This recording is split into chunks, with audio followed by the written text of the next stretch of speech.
Hello students, स्वागत आप सभी का पवन सर फिजिक्स क्लासेस में। हम पढ़ रहे हैं क्लास 10th फिज़िक्स और फिज़िक्स में आज हम पढ़ेंगे एक नया चैप्टर जिसका नाम है magnetic effect due to electric current. Means जब भी किसी कंडक्टर से करंट फ्लो करेगा तो वो कंडक्टर खुद के अराउंड एक फील्ड सेटअप कर लेता है और वो फील्ड बिल्कुल वैसी होती है जैसी फील्ड मैग्नेट्स के पास होती है। ये बताया था ओरस्टेड, हैंस क्रिस्टन ने। उन्होंने क्या बताया, यानी इस चैप्टर के अंदर इससे जो प्रीवियस चैप्टर हमने पढ़े उसमें हमने क्या पढ़ा, कोई भी चार्ज है, चार्ज को हम डिनोट करते हैं क्यू से। अगर ये स्टैटिक है, अगर ये स्टैटिक है, स्टैटिक मीन्स स्टेशनरी, तो इस केस में ये चार्ज खुद के अराउंड एक फील्ड सेटअप कर लेता है और वो जो फील्ड होती है उसको बोला जाता है इलेक्ट्रिक फील्ड। इलेक्ट्रिक फील्ड होता है F अपॉन में Q नॉट। अगर कोई भी टेस्ट चार्ज, सपोज एक टेस्ट चार्ज है Q नॉट यहाँ रखा हुआ है और ये हमारे पास है सोर्स चार्ज। सोर्स चार्ज का मतलब ये खुद के अराउंड क्या करेगा, एक इलेक्ट्रिक फील्ड सेटअप कर लेगा और ये जो टेस्ट चार्ज है इसकी वैल्यू बहुत छोटी होती है, मतलब 0.00000001 कूलम, इस तरीके से बहुत छोटी इसकी वैल्यू होती है as compare to source charge. ये जो टेस्ट चार्ज है ये भी क्या करेगा, खुद के अराउंड इलेक्ट्रिक फील्ड सेटअप करेगा, बट ये इलेक्ट्रिक फील्ड इस मेन फील्ड को अफेक्ट नहीं करेगी। तो जैसे ही ये टेस्ट चार्ज इसके कॉन्टेक्ट में आएगा ये यहाँ से रिपेल हो जाएगा। तो इलेक्ट्रिक फील्ड क्या होता है, force divided by test charge. Force होता क्या है, हमने पढ़ा था कूलम्ब्स लॉ, वहाँ पर फोर्स आई थी K Q1 Q2 कौन सा है, Q not divided by Q not. तो यहाँ से हमारे पास इलेक्ट्रिक फील्ड आती है K Q अपॉन में R²। यह है इलेक्ट्रिक फील्ड। ये किसके लिए, जब चार्ज रुका हुआ है। और यही चार्ज Q अगर मूव करना शुरू कर दे, यानी कुछ वेलोसिटी के साथ इसने, और जो वेलोसिटी यहाँ पर है वो है कांस्टेंट वेलोसिटी, यानी कांस्टेंट रेट से चार्ज क्या कर रहा है, मूव कर रहा है। तो यही चार्ज क्या बनाएगा यहाँ से, इलेक्ट्रिक करंट। इतना हम प्रीवियस लेक्चर में पढ़ चुके हैं।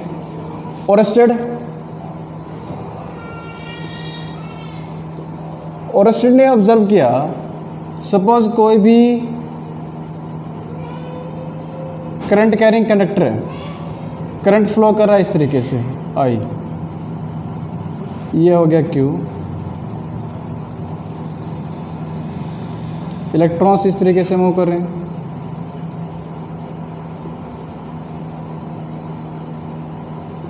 Like this.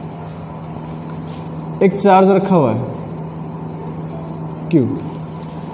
तो हमने देखा ये जो चार्ज रखा हुआ है, यानी यहाँ पर इलेक्ट्रॉन्स क्या कर रहे हैं, कंडक्टर के अंदर मूव कर रहे हैं। इलेक्ट्रॉन्स इस तरीके से मूव करेंगे, यानी इलेक्ट्रॉन्स की डायरेक्शन कैसे होगी, इस तरीके से।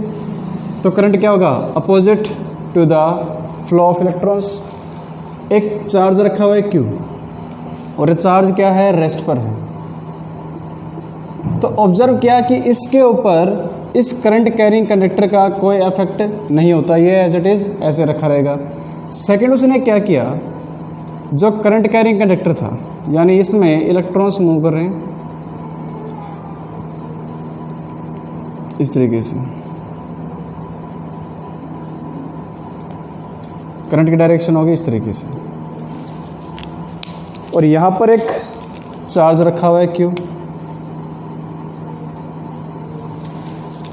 जैसे ही इस चार्ज को थोड़ा डिस्प्लेस किया, यानी चार्ज के अंदर कुछ वेलोसिटी आ गई, सपोज इस तरीके से, लाइक दिस, इस तरीके से वेलोसिटी आ गई। तो उसने देखा कि जो चार्ज है ये सीधा ना जाकर के उसका पाथ कुछ इस तरीके से हो जाता है, यानी कि जो Q है वो सीधा ना जाकर के कुछ इस तरीके से हो गया। ये जो चार्ज हमारे पास यहाँ पर रखा हुआ है, यानी जैसे इसको हमने मूव कराया तो ये डिफ्लेक्ट होके इसका पाथ स्ट्रेट नहीं रहा, तो पाथ इसका कुछ ना कुछ क्या हुआ, डिफ्लेक्ट होके इस तरीके से चला गया। तो उसने ऑब्जर्व किया कि जो भी मूविंग चार्ज है, ये बात हो रही है ओरस्टेड की, इन्होंने क्या ऑब्जर्व किया कि कोई भी मूविंग चार्ज है, मूविंग चार्ज, कोई भी मूविंग चार्ज है, तो वो जो मूविंग चार्ज है वो खुद के अराउंड एक फील्ड सेटअप कर लेता है इस तरीके से।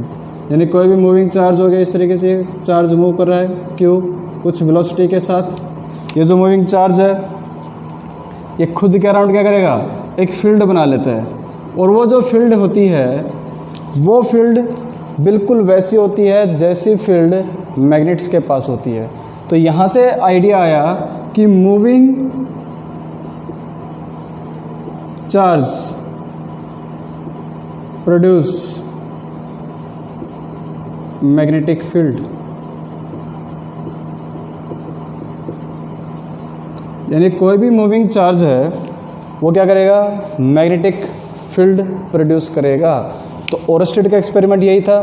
इसी जो ये हमारे पास चैप्टर है उसका हेडिंग क्या है, magnetic effect due to electric current, यानी कि इलेक्ट्रिक करंट की वजह से जो मैग्नेटिक इफेक्ट है वो किस तरीके से होता है। तो इसको फिर से देखते हैं हम। कोई भी करंट कैरिंग कंडक्टर है, ये हमारे पास करंट कैरिंग कंडक्टर हो गया, यहाँ एक चार्ज रखा हुआ है Q, और चार्ज क्या है, रेस्ट पर है।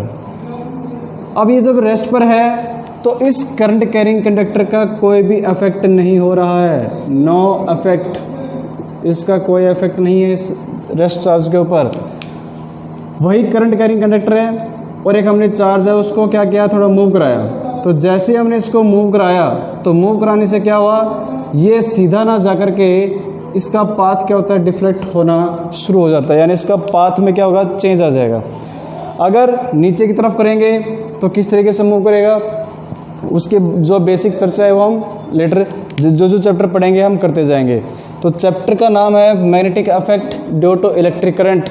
इलेक्ट्रिक करंट की वजह से जो मैग्नेटिक इफेक्ट है वही यहाँ पर हम पढ़ने वाले हैं। यानी कि जो भी करंट कैरिंग कंडक्टर है वो खुद के अराउंड एक फील्ड सेट अप कर लेता है, और वो जो फील्ड है वो बिल्कुल वैसी होती है जैसी फील्ड मैग्नेट्स के पास होती है।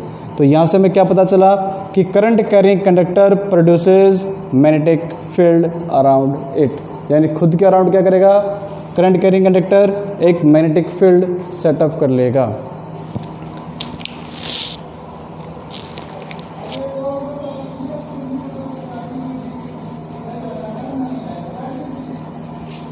अब यहाँ तो हमने पढ़ लिया कि कोई भी करंट कैरिंग कंडक्टर है वो क्या करेगा, खुद के अराउंड एक मैग्नेटिक फील्ड प्रोड्यूस करेगा। अब इसमें जो मैग्नेटिक फील्ड बनी, मैग्नेटिक फील्ड, मैग्नेटिक फील्ड के अंदर हम दो चीज़ें पढ़ेंगे। एक पढ़ेंगे हम फोर्स के बारे में, सेकंड हम बात करेंगे यहाँ पर हम जो मैग्नेटिक फील्ड है उसके बारे में। दो चीज़ें पढ़ने वाले हैं हम, एक तो फोर्स के बारे में पढ़ेंगे और एक हम पढ़ेंगे मैग्नेटिक फील्ड के बारे में, कितनी स्ट्रॉन्ग है, कितनी फोर्स, यानी कोई भी मूविंग चार्ज क्या फोर्स लगा रहा है और जो मैग्नेटिक फील्ड बन रही है किस तरीके से प्रोड्यूस हो रही है। तो इसी में हमारे पास बायट सेवरेट लॉ, यानी कि एक एक्सपेरिमेंट किया था, दो साइंटिस्ट थे बायट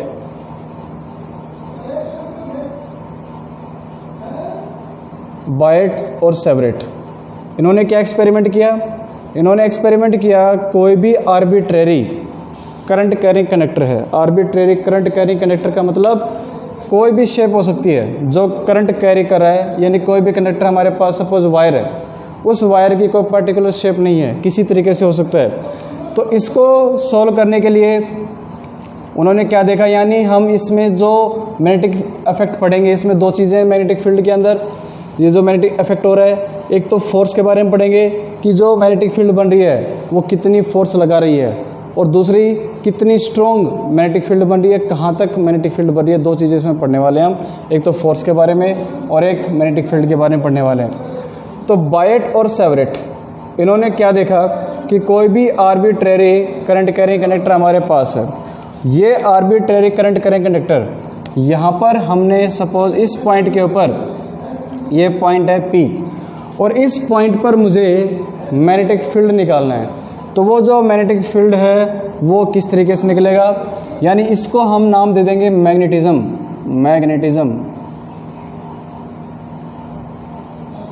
मैग्नेटिज्म इसमें दो चीज़ें हैं, एक तो फोर्स के बारे में पढ़ेंगे हम, दूसरा पढ़ेंगे मैग्नेटिक फील्ड के बारे में। तो बायट सेवरेट ने क्या बताया था, किसी भी पॉइंट पर मुझे क्या निकालना है, मैग्नेटिक फील्ड निकालना है। वो मैग्नेटिक फील्ड कैसे निकलेगा, तो सपोज़ ये करंट कैरिंग कंडक्टर है और इस करंट कैरिंग कंडक्टर के अंदर I करंट फ्लो रहा है इस तरीके से। इसको सॉल्व करने के लिए हमने क्या किया, एक छोटा करंट एलिमेंट मान लिया, यानी कि इस पूरे कंडक्टर की जगह हमने एक छोटा सा करंट एलिमेंट मान लिया हमने, यानी कि इसको बोला हमने करंट एलिमेंट।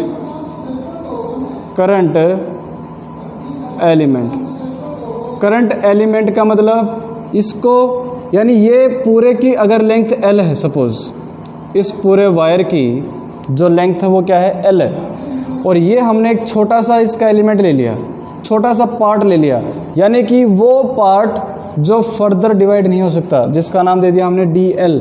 DL का मतलब डिफरेंशियल फॉर्म होती है बेटे। ये डिफरेंशियल फॉर्म होने का मतलब क्या है कि इसको, इस लेंथ को इससे छोटे पार्ट में हम डिवाइड नहीं कर सकते। तो करंट एलिमेंट का मतलब क्या हो गया, इसके अंदर करंट कितना फ्लो कर रहा है, I, यानी हर एक पार्ट में करंट कितना फ्लो कर रहा है, I कर रहा है। तो करंट एलिमेंट बन गया यहाँ से IDL, यानी करंट एलिमेंट इस वायर का वो सबसे छोटा पार्ट है जिसको हम फर्दर डिवाइड नहीं कर सकते हैं। तो यहाँ से हमने क्या देखा, एक करंट एलिमेंट ले लिया।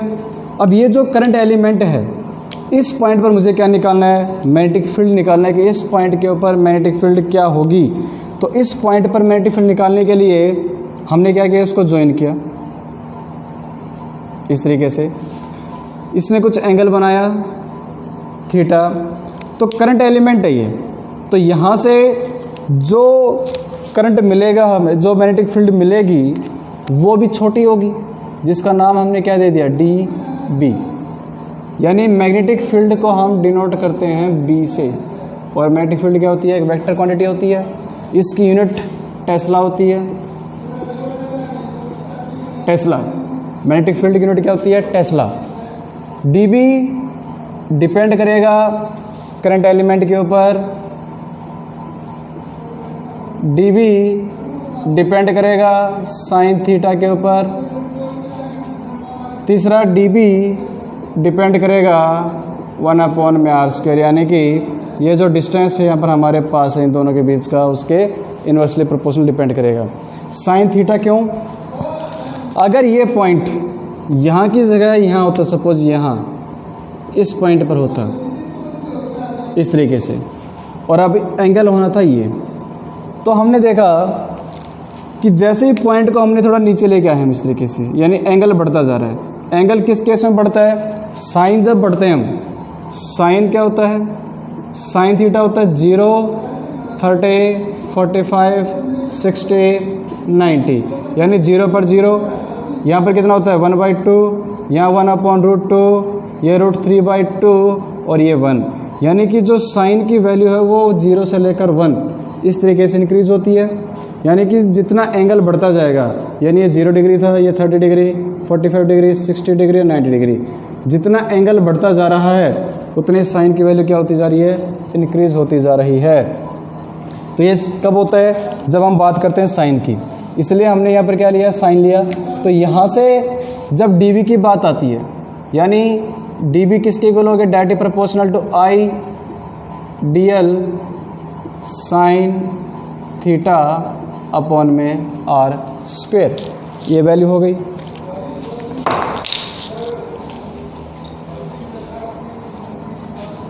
अब मुझे रिमूव करना है इस डायरेक्टली प्रोपोर्शनल को। तो जैसे हम डायरेक्टली प्रोपोर्शनल को रिमूव करेंगे तो यहाँ से जो वैल्यू होगी हमारे पास वो हो जाएगी dB is equal to, directly proportional को जब रिमूव करेंगे हम तो यहाँ पर एक कांस्टेंट टर्म हमें कंसिडर करनी पड़ेगी, उसको मान लिया हमने k। ये हो गया I dl sign theta upon में r स्क्वेयर। k क्या हो गया, constant of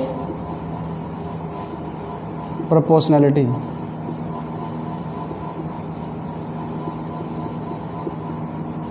constant of proportionality, इसकी वैल्यू होती है म्यू नॉट अपॉन में 4 पाई।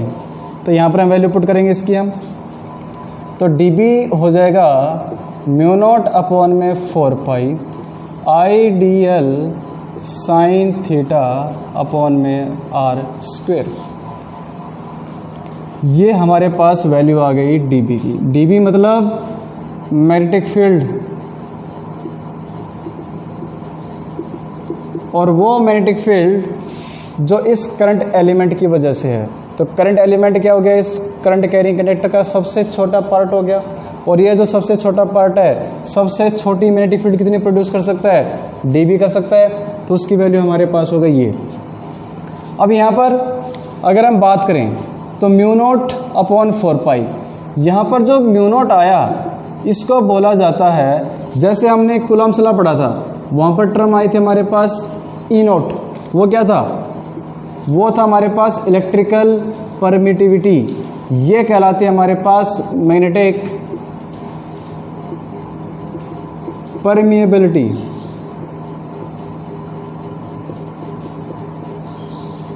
इसकी वैल्यू होती है mu naught is equal to 4 pi into 10⁻⁻⁷।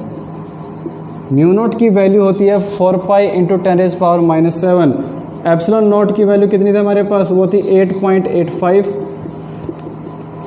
Into 10⁻⁻12, और इसकी वैल्यू क्या थी, न्यूटन मीटर स्क्वायर पर कूलम्ब स्क्वायर। तो यहाँ पर इसकी यूनिट की बात करें हम तो म्यू नॉट की वैल्यू क्या हो जाएगी, dB, ये हमारे पास है। तो म्यू नॉट की वैल्यू चाहिए हमें, तो म्यू नॉट की वैल्यू हो जाएगी mu naught is equal to dB r square I dl। dB का मतलब क्या हो गया, टेस्ला हो गया, r स्क्वेयर का क्या हो गया, मीटर स्क्वायर हो गया, I का क्या हो गया, एम्पियर हो गया, dl का कितना हो गया, मीटर हो गया। तो यहाँ से जो इसकी यूनिट आएंगी वो हो जाएगा टेस्ला मीटर स्क्वायर अपॉन में एम्पियर पर मीटर। एक से कैंसिल आउट हो गया तो हो गया टेस्ला मीटर पर एम्पियर। यहाँ से इसकी यूनिट हो जाएगी टेस्ला मीटर पर एम्पियर। ये हमारे पास हो गई म्यू नॉट की यूनिट। तो यहाँ से हमने क्या पढ़ा, ये बताया था बायट सेवरेट ने। बायट सेवरेट, अब दो साइंटिस्ट थे, एक बायट था एक सेवरेट था। उन दोनों ने क्या किया, यानी जो पहला पार्ट हम पढ़ रहे हैं यहाँ हमने क्या पढ़ा, मैग्नेटिज्म जो पढ़ रहे हैं इसमें दो चीज़ें हैं, एक तो फोर्स, दूसरा मैग्नेटिक फील्ड। यानी कि जो करंट कैरिंग कंडक्टर है वो कितनी मैग्नेटिक फील्ड प्रोड्यूस करेगा, उस मैग्नेटिक फील्ड की क्या स्ट्रेंथ होगी, कितने टेस्ला में होगी। पहला पार्ट जो आज का हमारे पास है वो है मैग्नेटिक फील्ड के बारे में, कि जो बायट सेवरेट है उसने क्या बताया, कोई भी आर्बिट्रेरी करंट कैरिंग कंडक्टर है, वहाँ से हमने क्या लिया, एक स्मॉल करंट एलिमेंट लिया, किसी भी पॉइंट पर मुझे क्या निकालना है, मैग्नेटिक फील्ड निकालना है। अब मैग्नेटिक फील्ड किस तरीके से निकलेगी उसकी क्या वैल्यू होगी, वो वैल्यू होगी ये dB is equal to mu naught upon 4 pi ideal sine theta upon में r स्क्वेयर। अब इस फॉर्मूले से एक बात समझ में आ रही है कि जो dB है, यानी कि dB का मतलब क्या हो गया, मैग्नेटिक फील्ड, वो डिपेंड कर रही है एक तो करंट के ऊपर, जितना ज़्यादा करंट होगा उतनी ज़्यादा मैग्नेटिक फील्ड होगी। सेकेंडली क्या कर रहे हैं, dB डिपेंड कर रहा है 1 अपॉन में r स्क्वेयर, मीनिंग जितना दूर हम जाएंगे इस करंट कैरिंग कंडक्टर से, जितना हम दूर जाएंगे उतनी हमारी मैग्नेटिक फील्ड की स्ट्रेंथ कम होती जाएगी। मतलब इससे जितना दूर जाएंगे हम, दूर जा रहे हैं तो उतना क्या हो रहा है, हमारे पास इस मैग्नेटिक फील्ड की जो स्ट्रेंथ है वो डिक्रीज होती जा रही है, इन्वर्सली प्रोपोर्शनल है। यानी ये जो पॉइंट P है, यहाँ पर जो dB की वैल्यू आई वो हमने निकाल लिया। वो वैल्यू कितनी है, म्यू नॉट अपॉन में 4 pi ideal sine theta upon में आर स्क्वायर। इस पॉइंट के ऊपर जो मैग्नेटिक फील्ड आई वो ये है, किसकी वजह से आई, इस करंट कैरिंग कंडक्टर की वजह से इस पॉइंट के ऊपर जो मैग्नेटिक फील्ड है वो ये है। तो ये तो आ गया इसका मैग्नीट्यूड। मैग्नेटिक फील्ड क्या है, एक वेक्टर क्वांटिटी है, और अभी हमने क्या निकाला है, इसका मैग्नीट्यूड निकालना है। अब निकालना है इसकी डायरेक्शन, जो मैग्नेटिक फील्ड है उसकी डायरेक्शन क्या होगी। तो डायरेक्शन क्या होगी, डायरेक्शन के लिए हम यूज़ करेंगे राइट हैंड थंब रूल। इसका मतलब क्या हो गया, करंट यानी ये जो हमारे पास है, अंगूठा क्या बताएगा, डायरेक्शन ऑफ करंट। करंट कैसा फ्लो कर रहा है, इस तरीके से कर रहा है। तो जब भी इस पॉइंट के ऊपर, पॉइंट पी के ऊपर इस मैग्नेटिक फील्ड की मुझे डायरेक्शन निकालनी है, तो किस तरीके से निकलेगी, करंट कैसा है, ऊपर की तरफ। तो अंगूठा कहाँ हो गया, ऊपर की तरफ हो गया। कहाँ निकालना है, इस पॉइंट के ऊपर। तो जो फिंगर्स हैं उनको क्या करो, जिस पॉइंट पर निकालना है वहाँ लेके जाओ। उसके बाद फिंगर्स को क्या करो, 90 डिग्री पर मोड़ दो। तो वो जो फिंगर्स हुई वो क्या बता देंगे हमें डायरेक्शन के बारे में, कि मैग्नेटिक फील्ड की डायरेक्शन क्या होगी, किस तरीके से। तो देखते हैं कैसे होगा। करंट कैसा है, ऊपर की तरफ। अंगूठा कहाँ चला गया, जहाँ करंट की डायरेक्शन है वहाँ चला गया। कहाँ निकालना है, इस पॉइंट पी के ऊपर निकालना है। तो जहाँ निकालना है वहाँ पर फिंगर्स को स्ट्रेच करो इस तरीके से। फिर क्या करो, इन फिंगर्स को अंदर की तरफ 90 डिग्री पर बेंड कर दिया हमने। तो बेंड कर दिया तो अंदर की तरफ उंगलियां जा रही हैं, तो अंदर की तरफ जा रही हैं। तो यहाँ पर जो मैग्नेटिक फील्ड है उसकी डायरेक्शन क्या होगी, अंदर की तरफ। तो अंदर की तरफ है तो उसको हम क्रॉस से डिनोट करते हैं। यानी मैग्नेटिक फील्ड जो है क्रॉस हो गया तो कैसी है वो, इनवर्ड। डॉट का साइन हो गया तो कैसी है वो, आउटवर्ड। दो चीज़ें हैं। क्रॉस का साइन मतलब डायरेक्शन कैसी, इनवर्ड। डॉट का मतलब आउटवर्ड। तो इसी तरीके से हम इनमें क्या करेंगे, मैग्नीट्यूड निकालेंगे और मैग्नेटिक फील्ड की डायरेक्शन निकालेंगे। एक बार फिर से समझते हैं। जहाँ करंट जा रहा है, करंट की तरफ क्या हो जाएगा, उठा हो जाएगा। जिस पॉइंट पर निकालना है उंगलियों क्या कर देंगे, हम स्ट्रेच कर देंगे, इस तरीके से स्ट्रेच कर दिया। और उसके बाद इनको बेंड कर देंगे 90 डिग्री के ऊपर। तो जहाँ ये 90 डिग्री पर बेंड हुई वो क्या मिल जाएगा हमें, मैग्नेटिक फील्ड की डायरेक्शन मिल जाएगी। या यूँ समझे हम, करंट ये हो गया, स्ट्रेच हमने इस तरीके से कर दिया और इस पेन को इस तरीके से रख लिया हमने। अब पेन इधर है तो ये क्या बता देगा हमें, डायरेक्शन ऑफ मैग्नेटिक फील्ड, कि जो मैग्नेटिक फील्ड इस पॉइंट पर बनी उसकी डायरेक्शन किस तरीके से होगी। आई होप आप सभी को समझ में आया होगा। जो नेक्स्ट लेक्चर होगा उसमें हम इसके बेसिस पर, यानी अभी तो आर्बिट्रेरी था ये, फिर हम स्ट्रेट लेंगे, उसके बाद उस वायर को क्या कर देंगे, सर्कुलर कर देंगे। यानी उसके जो एप्लीकेशंस हैं, मैग्नेटिक फील्ड किस तरीके से मिलेगी, क्या करेंगे हम, वो हम नेक्स्ट लेक्चर में करेंगे। इनको नोट करिए, नोट्स बनाइए। Thank you.